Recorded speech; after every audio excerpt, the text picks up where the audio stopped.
want your story to be memorable. So how do you make your story memorable? You want it to be something that people can relate to, but you also want to include, in so many cases, visuals. If you want to do podcasts, you want to put your voice to it. Make sure that your story is memorable. That's the way to position yourself in a crowded market. First, we understand what the audience is. Who are you talking to? Then we know, what are we saying? When those two are clear, we need to keep hammering it, because somebody's going to miss it in the morning. If you hammer it again in the evening, the person is going, okay. Or maybe the person might not even pay attention, but if you do it again and again, it will get to a point that the people will pay attention, because now they're going to be, okay, but why is he always saying that? But what does that mean? I think I saw it somewhere. What does it mean? So I think by doing that, you are establishing yourself. You are saying to the people that this is important. There is indeed a shift. If you are in marketing, you would understand what I'm saying. There is indeed a shift in marketing where prior to what was happening before in the past years, where people could just make buying decisions based on probably the packaging or price, or just because their neighbor has, bought the same product, word of mouth. There's a shift now where consumers are asking the questions of, who am I buying from?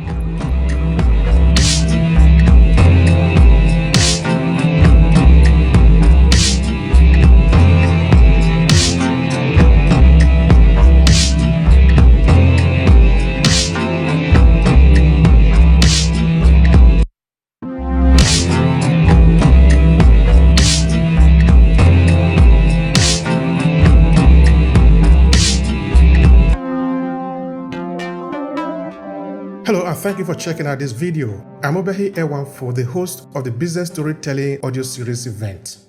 The event is held on LinkedIn every 2 weeks, where we talk about different ways we can leverage the power of storytelling in our business and professional life. If this is your first time of hearing about this event, I encourage you to join us in the next one. I help entrepreneurs and professionals to own their story so they can attract the right audience and drive success. I'm the author of the Storytelling Mastery, a 5-part book series that takes you by the hands through the ABC of storytelling. If you find that interesting, you can claim the first chapter for free at aclasses.org/free chapter. Now back to today's conversation. I think that should be like last year I was doing a research because I wanted to write an article, trying to find out, but how many people are really online? What I found out is that I think it was in the October of last year, which is 2023, Google made a publication that there are now about 5 billion people on the internet. I want to repeat that again. 5 billion people on the internet. But what do we do when we have all these people that are on the internet? Are we just going to be replicating every other thing? Or are we going to understand that we are individual, that we have a story? For example, I am coming from Nigeria. I'm not just every other type of person. I have my own perspective, my own way of looking at issue. But I also have my own experience because I am in Nigeria. And for the fact that I am in Nigeria, meaning that if I meet another person who may be like me, who might have experience that are maybe similar to me, but the person is still different from me because I am me. For example, Tanya, very soon I'll pass the mic to you, but okay. I just want to, for example, Tanya is here. Tanya is not me. There is no way I can be Tanya. So all of us are different. And our diversity or our differences are also a point of force that we can use to our advantage. Because you talk about you talk about maybe what have happened when you were growing up. You talk about maybe what have happened in your workplace. You talk about what have happened in your culture. For example, Sister Gloria does something very fantastic about culture, ancestral healing, and all of that. So culture and African culture is very valid for what she does. Sometimes we have had a conversation of how important her coming from Yoruba can be very valuable in what she does, because she is the only one that can talk about that. And when she talks about it, she talks about it from a vantage point that only her can leverage. Even though you might be a professor somewhere, I don't know, maybe in Harvard or Oxford, you cannot talk about Yoruba culture, the way Gloria can talk about it, because that is where she's coming from. She have the experience, she have lived it, she know people there, she can speak the language. So that is a way of positioning herself, because that is her story. She's not just saying that, oh, I read it in a book. If she read it in a book, anybody can read it in a book. But that is not what she is saying. What she's leveraging is that she has been there. Of course, I like to use her example because I found a lot of value in what she's doing. So the other day, Gloria went to Nigeria, where she's coming from. Then she went to visit her elder. Then she gathered a lot of experiences there. Then when she came, of course, we had a conversation. I was saying, these experiences that you have gathered are particular to you. With me, that is a point of power for you. By the time you start talking of ancestral healing, talking about the encounter that you have had as a person in your culture, nobody can contest that. Nobody absolutely can contest that. And that has to do also with the idea that we have as African diaspora, that, or maybe as African as it were, that nobody should tell our story. I literally believe that a European is not qualified enough to tell my story. The reason is that you have not lived that life. If you have not lived that life, you cannot tell something that you don't know. The only people who can tell about that story are those who have experienced it. I can tell you from the vantage point of my culture. So those are some of the ways to actually leverage your story, because when you start to talk about that, nobody can contest it with you, because you are not regurgitating the Me Too type of content that many people are doing today. You are talking about something that you are the expert of. Nobody can know you better than you know yourself. So that is it. All right, so that is what we are talking about today. How to use your business story for positioning. That is very important. Of course, I have a lot to talk about that just now. But I have Hannah. Hannah, thank you so much for joining me. The rest have not yet come. I believe they are on the way, but we don't need to wait for anybody. This is a movie train. We are on it and we are going. When they come, they will join us. So yes, please tell the audience who you are and then your first take on the conversation, how to use your business storytelling for positioning. Thank you so much, Mr. Obehi, and I hope you're having a good day today. It's always a pleasure to be here. Hello, everyone listening to us today. Thank you for your presence. I always say how these events wouldn't work if we didn't have people listening to us. So thank you so much for attending today. So my name is Hannah Dachaba, and I'm a personal brand strategist, but I particularly help women, female entrepreneurs, help them gain visibility on LinkedIn and help them gain more, position them for more, whatever more means to them. With that said, I'd like to go into today's conversation with saying, we speak a lot about the importance of business storytelling, and this whole event that we organize really talks about the need for people to tap into business storytelling and how that can position people for just, better things in whatever industry that they're in, and also help with like return on investment and all the wonderful stuff. But with that said, I would love to highlight the importance of telling your story, just because I don't want to assume that everybody knows. First and foremost, it's so important to share your business story. And I love that we're speaking about how it positions us in a crowded market, because sharing your business story already is you leaning into the uniqueness of your brand.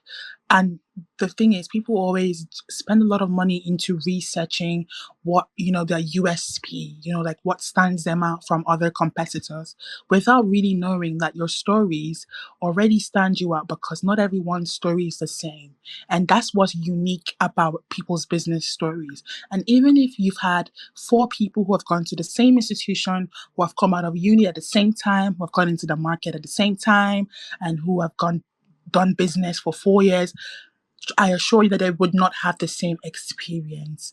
And so that is why it's so important to really hone our experiences and stories.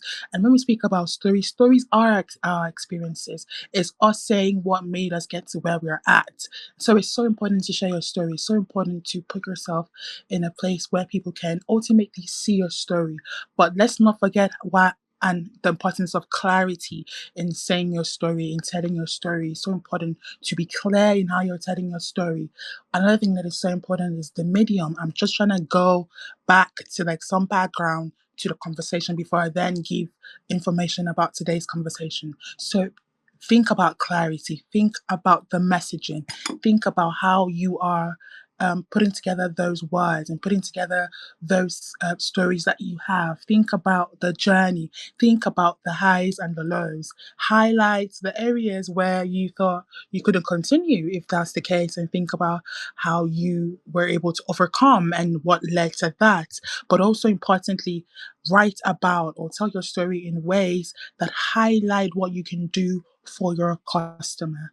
I think it's so important in storytelling to tell them how you can help them. So it's not just telling them about your journey, it's also how you can help them and in what ways you're able to relate to them. With that said, one way to position yourself in a crowded market is through repetition. So a lot of people know the success of storytelling. A lot of people know that, but a lot of people don't know that it's not enough to tell your story once. It's so important to keep telling your story as much as you can, because you want people to remember you using your story. Yes, it's wonderful to have a good story that connects, that's clear, that people can see, and it's straight to the point and can highlight how you can help people. But it's also important for people to remember that, so that when they see your name pop up, they can say, okay, I remember this brand because of this and this that was said about this brand. So repetition is so important in storytelling, especially business storytelling. And one way to do that is by putting it over and over again as much as you can on your social media platform. You can put it in your website, and make sure that your stories are cohesive. So, aside repetition, you also want to go into cohesion, because a lot of the times there is a gap. So, people share stories on their website, and then when you go to social media, there's something else there. You want your story to be cohesive, you want your story to be repeated, you want your story to be memorable. So, how do you make your story memorable? You want it to be something that people can relate to, but you also want to include, in so many cases, visuals. If you want to do podcasts, you want to put your voice to it.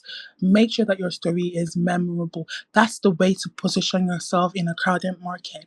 So, yes, stories are important, but if you do not repeat the story so people remember, then there might be a problem where people forget about your story. Like, okay, good story, but moving on, right? So you want it to be cohesive, and you also want it to be targeted, well targeted. And targeting comes from research.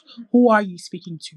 Who are your target market? And how can you reach them with your content? A lot of the times, I see all the time on social media, people write like they're writing for, for instance, they're writing for like Disney, your target market, right? But a lot of the times people would write stuff and you wonder, who are you speaking to, right? Like, who are you really writing this for? Or who are you really creating this content for?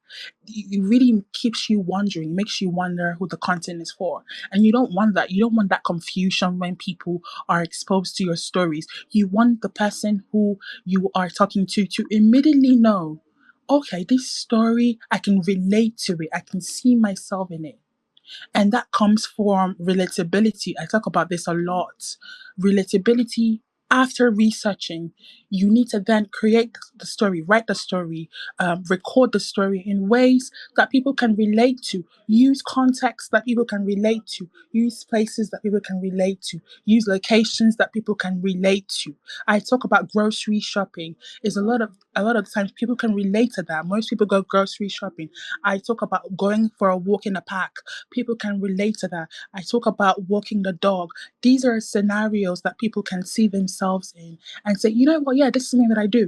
And if that's what your target market is actively doing, or it's something that is a part of their day, they would immediately stop and scroll. And that's what you want. You want them to stop and scroll. Listen, I can go into the many details about positioning yourself in a crowded market, but one thing that I would say finally is practice and practice and practice your stories, because you want to know what works. You want to know what kind of stories work. You want to know what kind of stories convert. And you cannot know it from just writing once or recording once and going about your day. You want to test out different story types. You want to test out different scenarios.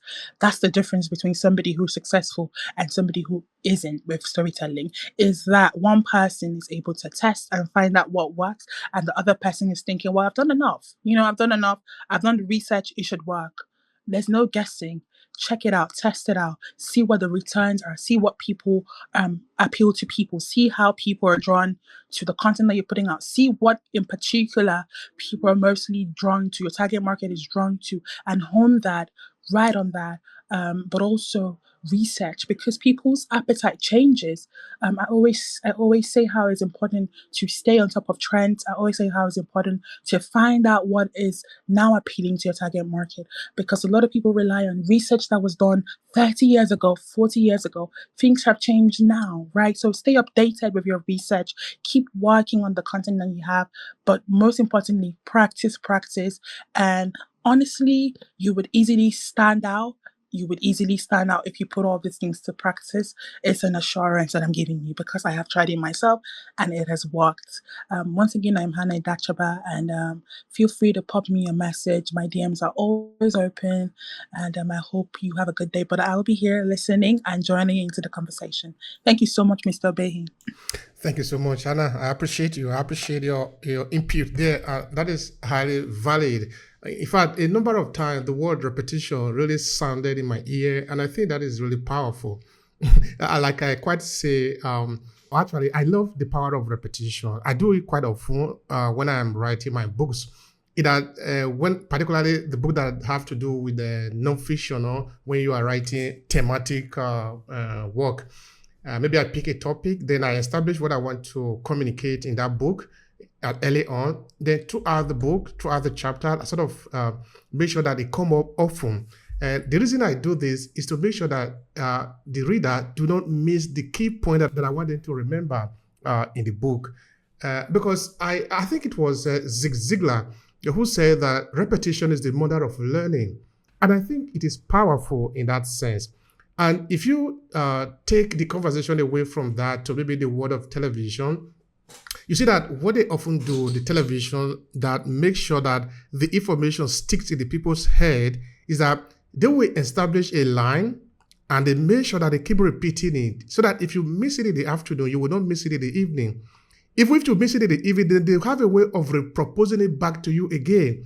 In that sense, you are always in the loop. And I think the social media, when they are designing that machine, they also put that one in it, so that the message is continuously coming. The machine is being fed the same message again and again and again. So you cannot miss it. So I really thank you for pointing that out. It is important that first we understand what the audience is. Who are you talking to? Then we know, what are we saying? When those two are clear, we need to keep hammering it. Because somebody is going to miss it in the morning. If you hammer it again in the evening, the person is going, okay. Or maybe the person might not even pay attention. But if you do it again and again, it will get to a point that the people will pay attention, because now they're going to be, okay, but why is he always saying that? But what does that mean? I think I saw it somewhere. What does it mean? So I think by doing that, you are establishing yourself. You are saying to the people that this is important. And so marketer does things like this, that your purpose, or what you do by your content on the social media, is that you are interrupting the normal flow of the people who are just scrolling. Have you ever gone to Facebook and see how people just scroll? They just scroll all through. They are just scrolling. So your content is to stop the flow and tell them what to focus on. I think among the psychologists too, they talk about the elephant in the room, or the color that you are not paying attention to. Maybe, for example, you are looking wherever you are, just now that they are listening to me, there are a lot of colors around you that you haven't paid attention to. Then when I say, look at the green, suddenly you remember that there is green around you. You are paying attention to that, because I am telling you what to focus on. But green is not the only thing in that room. There is also purple. What about yellow? What about the form, the triangle, the different shapes that are out there? It means that if we keep on repeating the key information that we want people to pay attention to, at a point, they will pay attention. Okay, Adam, I want to put the question like this. Now, I like the beginners. I love people that are beginning, no? So this question is for beginners. So maybe, for example, somebody is just getting started and is in a busy environment where everybody is doing the Me Too type of content, no? Me Too, I'm also here, I'm also there, no? Now, I want you to give an advice to this individual, maybe a kind of recommendation, what they should do to sort of position themselves using storytelling. Some tips, please. Thank you so much for the question, Mr. Obehi. I would be using real life experiences to answer that question because I work with tons of female entrepreneurs who also have this issue of how can I establish myself and be seen and be visible, especially as a newbie. And there's something that I do for a lot of them. The first thing is I need to establish that there is indeed a shift. If you are in marketing, you would understand what I'm saying. There is indeed a shift in marketing where prior to what was happening before in the past years, where people could just make buying decisions based on probably the packaging or price or just because their neighbor has, bought the same product, word of mouth. There's a shift now where consumers are asking the questions of who am I buying from? Who or what am I buying? And that's good. I don't see that as a problem. A lot of marketers will say, well, consumers are asking too much questions. I think that's really good because that leaves a room for people that have products. You listening to me today with a brand, you with a story. This is creating a room for you to shine. What that means is positioning your story in a way that it can be seen and felt is at an all-time high. And I'll break it down. So what that means is tell your story. That's literally what the consumers are asking for. Quote unquote. So how can you tell your story? You're a newbie, you want your story to be heard, you feel like your story is so impactful, but you don't know how to start. Well, start with introductions. Who are you? That's the first thing that I do for my clients. Who are you? We start with introductions. Introduce yourself to people. I think that there's an assumption that people have that, I've written enough on my profile, that's okay. Or I have a very good picture, that's okay. No, you need to do the work of introduction. So first start with introduction, introduce yourself to them, tell them a bit about yourself. And this is not you telling them how you started your business. No, there'll be time for that. Start with you. People want to know who you are behind the brand, behind the business, behind the glitz and the glamour. Who are you? Right? Tell them a hobby. Tell them something that you do. I say to my clients, tell them what you like to do when you're not working. As funny as it sounds, people tend to be drawn to that because, for instance, I'm going to use my brand as an example. I used to share about my favorite fruits, and funnily enough, that drew people to me because then we could connect on, oh, you love bananas, I love pineapples. Do you love blueberries? No, I love apples. And as simple as it was, people were able to be drawn to me, could understand me, could get a sense of who I was. And like I said, it's a feeling as well. It's a feeling. How are you able to reel people in? How do you make them feel? Do they see themselves in you? And this is the gap that I see with a lot of brands. I'm not going to go into that, but introduce yourself. Share something personal about you. It doesn't have to be what happened when you were born. It could be something as your favorite food. It could be something as what you like to do when you're not working. It could be something like giving the names of your dogs, your pets. Something as simple as that is enough to connect people to you. But the goal here is not just to share a story. The goal here is to establish the connection that we speak about, the emotional connection, to establish the fact that you are human. Aside work, aside your brand, you are a functioning human being with real problems, real needs, quirky things that you do that makes you you. So use that, highlight that. Don't overthink the process where you think you have to sound perfect, you have to sound professional. You can be yourself. You can lean into your authentic self. And through that, you would be able to establish yourself in the market. But yeah, if you're a newbie, focus on your journey, focus on your story, create a sense of relatability, and then progress from then on to then talking about your brand. Listen, I'm going to stop by saying this. How can they buy from you if they don't know who you are? You're saying to people, come and buy, come and buy. How can they buy from you if they don't know who you are and that you exist? So everything ties into together. I hope that has answers the question, Mr. Obehi. Absolutely, absolutely. In fact, you can see that I'm actually clapping for you. I really appreciate that. Yeah, yeah. Sister Gloria is also clapping for you because we appreciate that value. It is very important because I think that is essentially what the storytelling actually does. It takes the design away from just be so professional to be human. I am human. You are human. Let's talk. Let's share. Let's talk about what human beings do. What do human beings usually do? Sometimes we have good day. Sometimes we have bad day. If you don't pay attention to the ordinariness, I think is it Maya Angelou or Toni Morrison that says that you need to talk about the ordinary thing that happened. And by talking about the ordinary thing, then you should become extraordinary. Why? Because a lot of people want to pay attention to the extraordinary. They be in the glass house. They be so perfect, But there are people that are living normal life. There are people that are still real. They are human beings. They are at a human level. What if we can talk about them? What if we can share those moments, those emotions, those situations that normal human beings can connect to? You see, in branding and in business, there is something that I've discovered. Sometimes we are all fighting for things that we see other people are fighting for.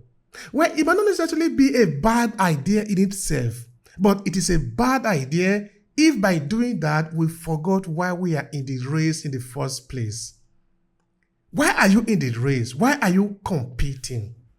Are you doing that because you are just another person or you have a specific mission?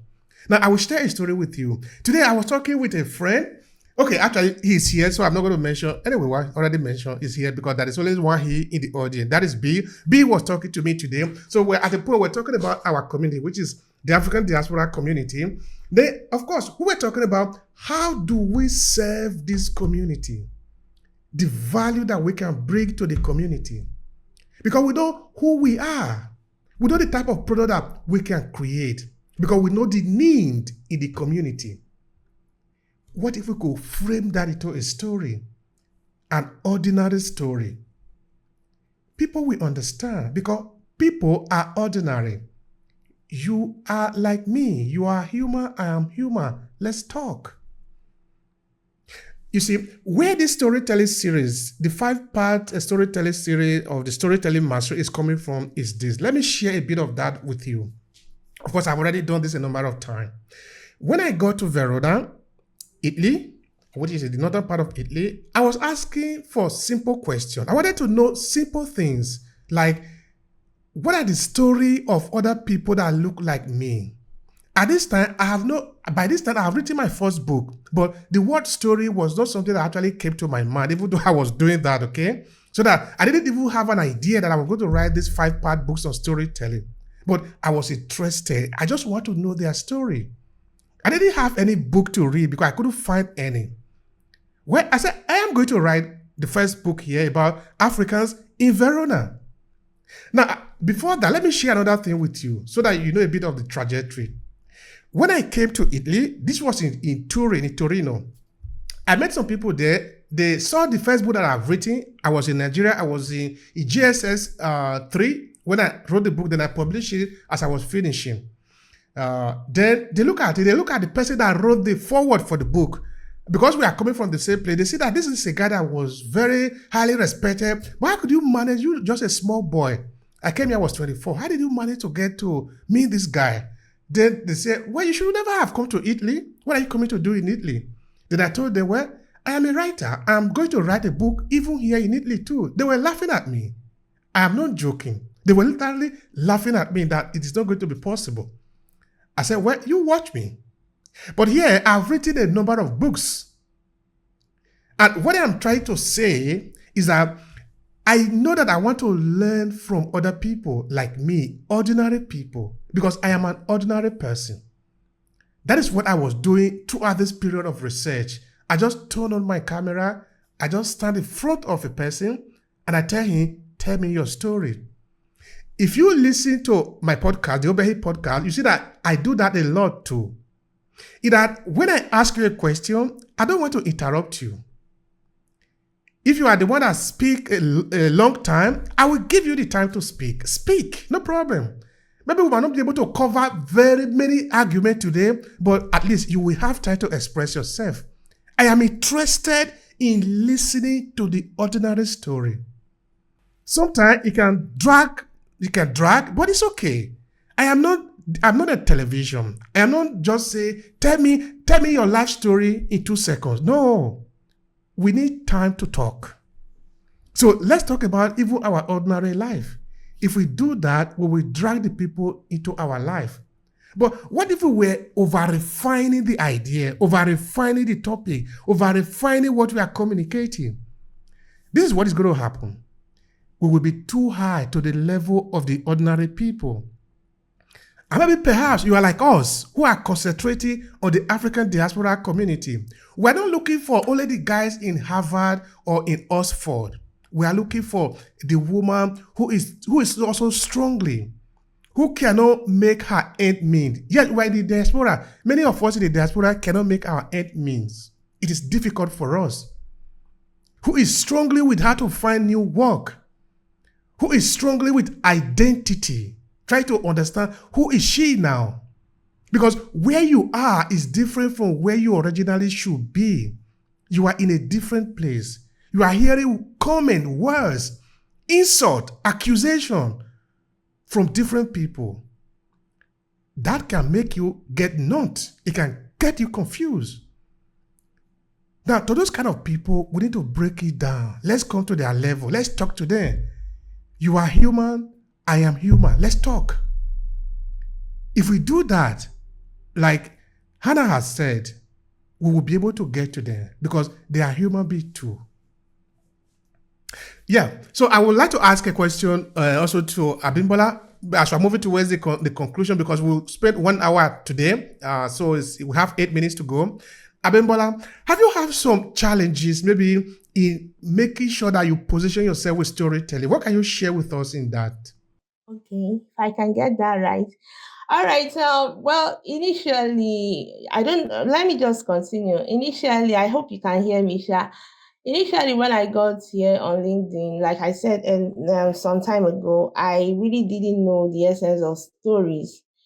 And one of the things that I think got people closer to me was when I started talking about my stories, not really my stories. Okay, there was this particular time.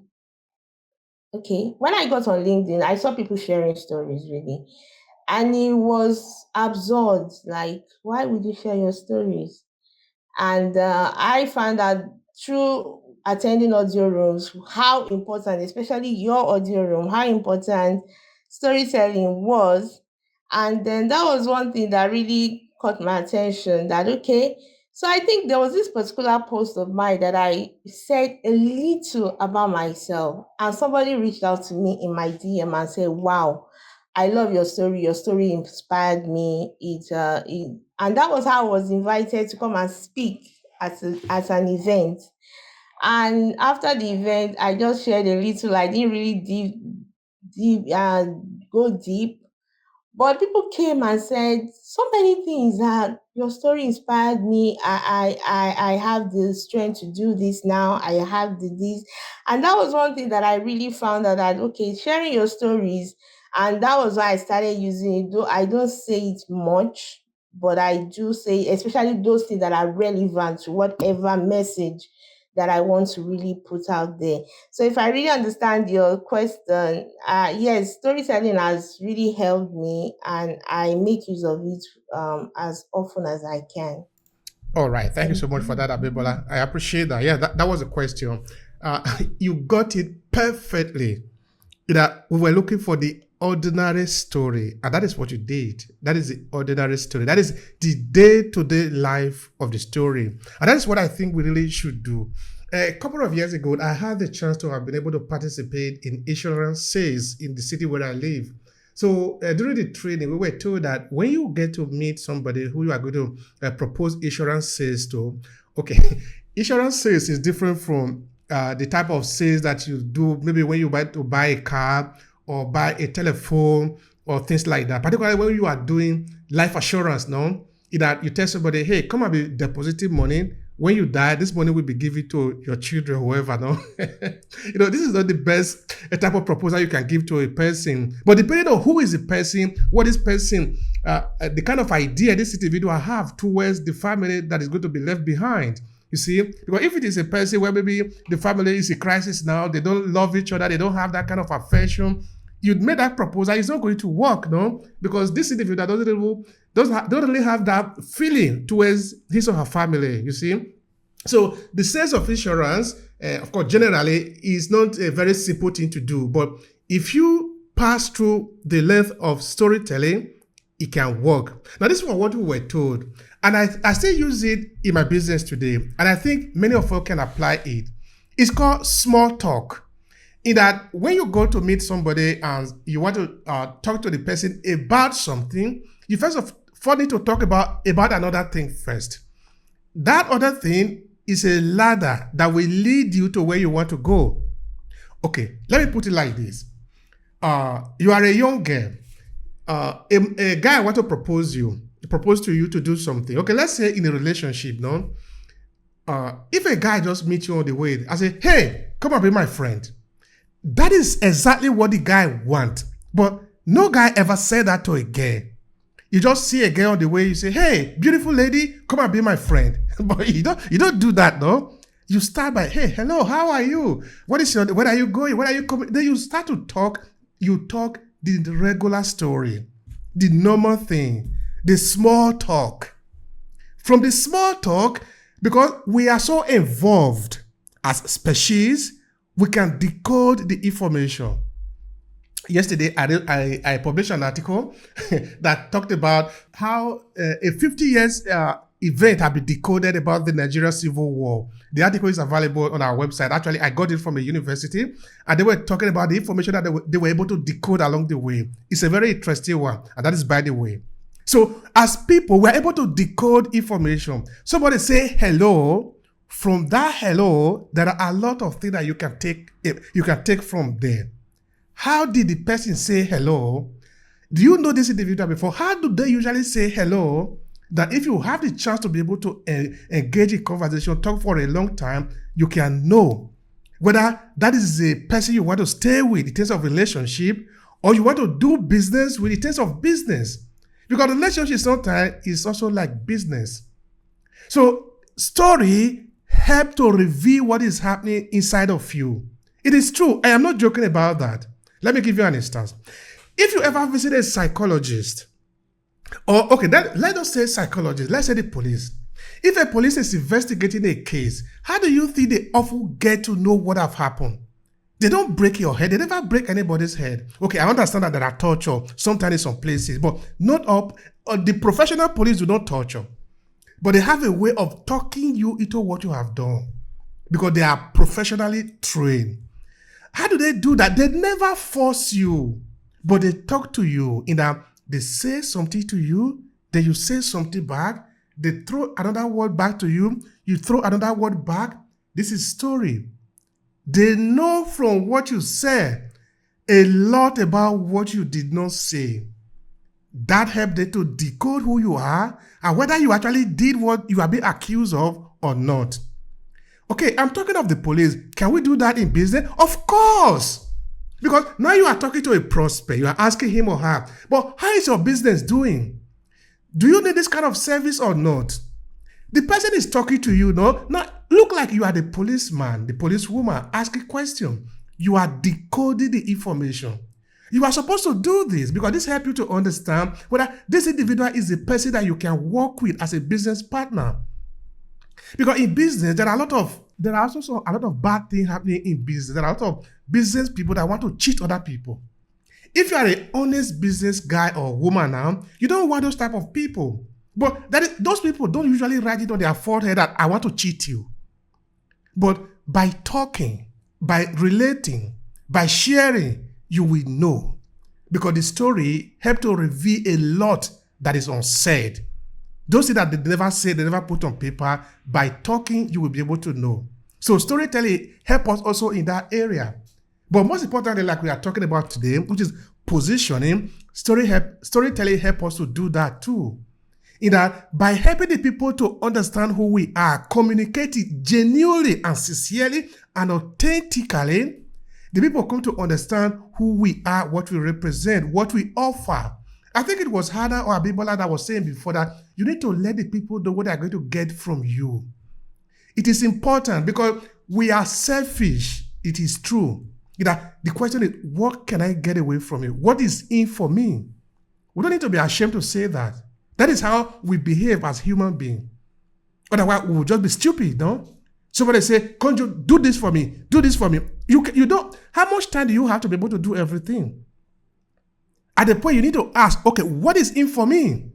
If you don't say it, and if you don't ask that, don't complain later that you just waste your time helping people or doing this or doing that, you never get anything from there. So all these are important. That will let the people understand that this is what you can get from me by working with me, by associating with me, by going out with me to drink a beer or a coffee or whatever. At the end of the day, you are going to get this. And it needs to be clear. Okay, I want to specify that. When we are in business, when we are telling our story, it is good that we are authentic, we are true, we are genuine. This is why I say this. And I said it for my very close friends, people that know me. I try to be as honest as possible. This is why.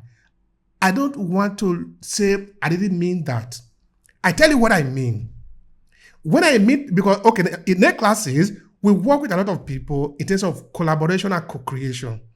When we start, I tell you, this is what it is. This is what we do. And this is what we are going to do.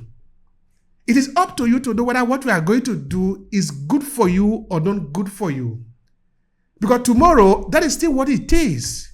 If you lie, tomorrow you are going to be justifying things. Lie is a very bad thing. It's that when you lie one, you will need another lie to justify that. Another one again to justify the third one. Another one is a pyramid. It never ends until the pyramid collapses and you die inside your lie. So it is good that we are honest. Let's be honest. Let's be sincere to the people that we are talking with. After all, we are going to take away their money in exchange for what we want to give them as value. So it serves so good to be honest with them. Let's say the truth we know. Business sometimes can also be complicated, yes. But if we are honest to the people, it will be better because they will even help us to recover at the end of the day. So I really like the conversation that we have just now, which is positioning ourselves through storytelling. So Hannah, what will be your final take today? Because I said we're not going to stay here for forever. Please go ahead and share your final take and remember to tell the people how to find you. Thank you so much. I just want to say I've had an amazing time. Yes, it's a small number, but that makes it all like the same awesome. I've had a good, pleasant time, and thank you to everyone who has like stuck around with us. My final thing would be to ask for help, because a lot of the times people think they can do everything, and that's a wrong mindset to have. It's okay to ask for help. It's okay to say, you know what, I cannot write my story myself. And so pop a message to any one of us up here on stage and we'll be sure to help you. That's the whole essence of us being here today, sharing our time with you. Mr. Obehi said to be honest, so I'm going to go on that note.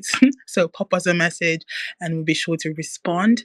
But how do you reach me? Oh, I'm always here on LinkedIn. My DMs are always open. So feel free to pop me a message. I'll be sure to respond. But I just want to say thank you so much once again for sticking around with us. Thank you, Mr. Behi, for this opportunity as well. Wonderful share, Bimbo, and what else am I missing? I think that's all. Thank you. Thank you so much, dear. I appreciate you. I appreciate that. All right, dear Abibola, it's your turn. Please share with us. What is your final take here? And remember to tell the people how to find you. All right, thank you so much, Mr. Obehi, and thank you so much, my dear sister Hannah. It's a pleasure being with you on stage always. My final take is like everybody has said, keep sharing your stories and make sure your stories are authentic. Share your stories. Don't be afraid of sharing your story. Don't be shy about yourself. Share your truth. Say who you are. Let people know who you are. Share your stories. Make it authentic and keep sharing. And on that note, my name is Abimbola Olani. Like I said earlier, I'm a brand story charmer. And I charm both personal and business brands with quality content using their brand's unique stories to boost their visibility and sales. I'm also into public speaking, so I'm open to collaborations and I'm open to speaking to brand influencing. So, like Hannah said, you can reach any one of us. We are all available at your service. Thank you so much. You are awesome. I appreciate you for staying and listening to us. And thank you, Mr. Obehi. It's always a privilege to be here. God bless you. And thank you, Hannah, for being an amazing sister. Thank you. Thank you, dear. My wonderful ladies, I appreciate the time. It's good to be here. We are always going to be here. And this is really a good time. Of course, I thank also the audience. Shika, I thank you for being there. And see also Sister Gloria, I appreciate you. And my wonderful friend, Bill Hosting. Thank you so much, brother. And dentist, I appreciate you. I appreciate you, dear Brown, Joy, and Reggie King. I appreciate all of you for being here. We are so happy that you are here with us. And of course, here the message is clear. It's very clear in that the objective of market positioning, or when you are positioning your business, is to establish the image. What is your identity? What is your brand? What is your product? How can people benefit from it? Never forget that it's about the people. It's about the people, the audience, the listener, those who are consuming your information. They are the reason you are doing it. We never need to forget that. Because if we forget it, if we focus the attention on ourselves, we are going to lose. It is important that we make the people the hero. They are the hero of why we are here. And if we do that, if we do it well, the people will always come. Remember, it is true. We are all selfish.